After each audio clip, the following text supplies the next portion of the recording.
चाषी बीजेडी दिल्ली चलो चाषी हक पाई दिल्ली दरबार में विक्षोभ करने को आज बीजेडी कृषक अधिकार यात्रा आरंभ करिछि। धानर एमएसपी वृद्धि रे केंद्र सरकार टालटुल नीति प्रतिवाद रे बीजेडी दिल्ली रे गर्जिबा आसंता 8 तारिख रे दिल्ली तालकोटरा स्टाडियम रे विशाल कृषक समावेश कराजिबो। एथरे शामिल हेबाकु आज बीजेडी मंत्री विधायक सांसद सह तृणमूल स्तर कृषक प्रतिनिधि दिल्ली यात्रा करिसेंति। समस्त आज विधानसभा रे एकत्रित होई शोभायात्रा रे मास्टर कैंटीन जाई सेठारु एक स्वतंत्र ट्रेन जोगे दिल्ली यात्रा करिसेंति। धानर सर्वनिम्न सहायक मूल्य 3830 टंका वृद्धि स्वामीनाथन कमिटी करिथिबा सुपारिश को लागू पाई चाषी समावेश रे दाबी करिबो बीजेडी। एथि सहित राष्ट्रपति को भेटी एक स्मारक पत्र देबार कार्यक्रम रहिछि।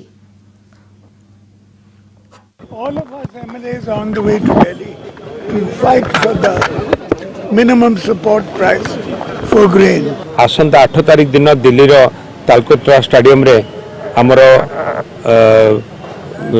प्रतिवाद सभा एवं धारणा कार्यक्रम रही। 8 तारिख दिन संध्या 6टा समय माननीय राष्ट्रपति सहित साक्षात करिकी माननीय राष्ट्रपति को आमे आमर जहाँ कहबार अच्छी कहबू एवं मेमोरांडम